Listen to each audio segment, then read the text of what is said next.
जय माता दी। दुर्गा सप्तशती 10वां अध्याय।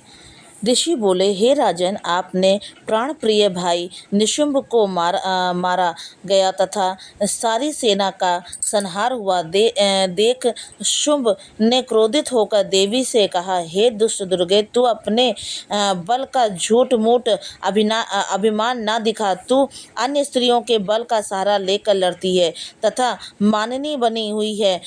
देवी बोली, ओ दुष्ट, मैं इस संसार में अकेली ही हूँ, मेरे सिवा दूसरी कोई नहीं है।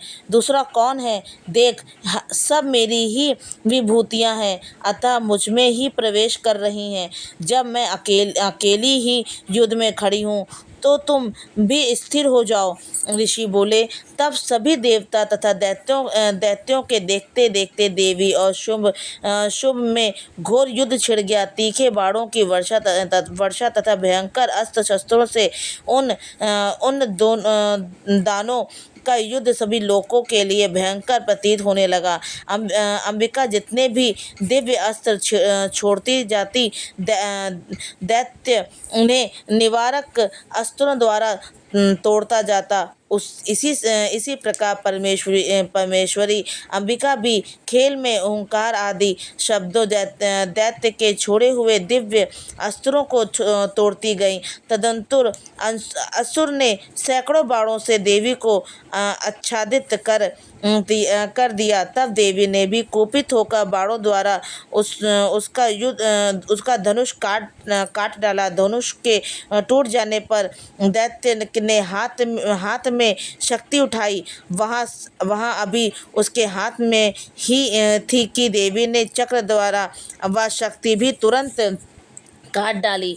तब दैत्यराज तलवार तथा 100 चंद्रमा वाली चमचमाती ढाल लेकर देवी की ओर भागा। तभी चंडिका ने उसकी तलवार तथा सूर्य जैसी चमकती ढाल को अपने धनुष से छोड़े हुए तीखे बाणों से तुरंत काट डाला और रथ के घोड़े पर सारथी को भी मार दिया। धनुष तो पहले ही कट चुका था, अतः भयानक मुद्गर लेकर अंबिका को मारने के लिए दैत्य उद्यत हो गया। उसके मुद्गर को भी देवी ने तीखे बाणों से काट दिया। फिर वह दैत्य मुक्का तानकर बड़े वेग से दौड़ा। जाते ही उस दैत्येश्वर ने देवी के हृदय में मुक्का मार दिया। देवी ने भी उसकी छाती पर एक चपेट जमा दी। देवी की चपेट लगते ही वह दैत्यराज पृथ्वी पर गिर पड़ा। गिरकर फिर सहसा उसी से प्रकार उठ खड़ा हुआ। तब उछलकर देवी को उठाकर आकाश में स्थित हो गया।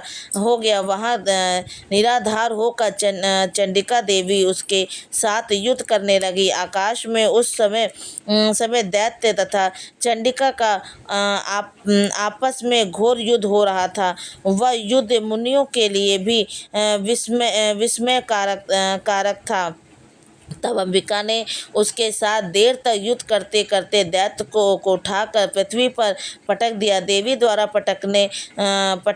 पटके जाने पर वह दुष्ट आत्मा पृथ्वी पर आकर खड़ा हो गया और मुक्का तान कर चंडिका को मारने की इच्छा से बड़ी तेजी से दौड़ा। तब उस दैत्यराज को आता देखकर देवी ने उसकी छाती में त्रिशूल भोंक कर उसे पृथ्वी पर गिरा दिया। तभी देवी ने त्रिशूल से छत विछत होकर पृथ्वी पर गिरते ही उसके प्राण निकाल दिए।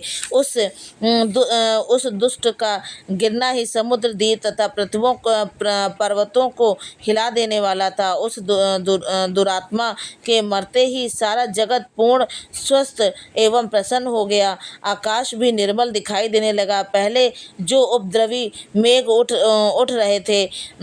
रहे थे तथा उल्कापात हो रहे थे, वे सभी शांत हो गए।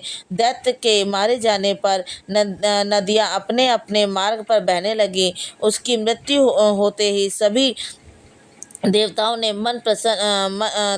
के मन प्रसन्न हो गए। अनेक गंधर्व मनोहर गायन करने लगे। कुछ गंधर्व बाजे बजाने लगे। अप्सराएं नृत्य करने लगीं। वायु पवित्र होकर चलने लगी। सूर्य उज्ज्वल होकर चमकने लगा। यज्ञशालाओं की शांति हुई। अग्नि पुनः अपने आप प्रज्वलित हो उठी तथा दिशाओं के भयंकर शब्द शांत हो गए।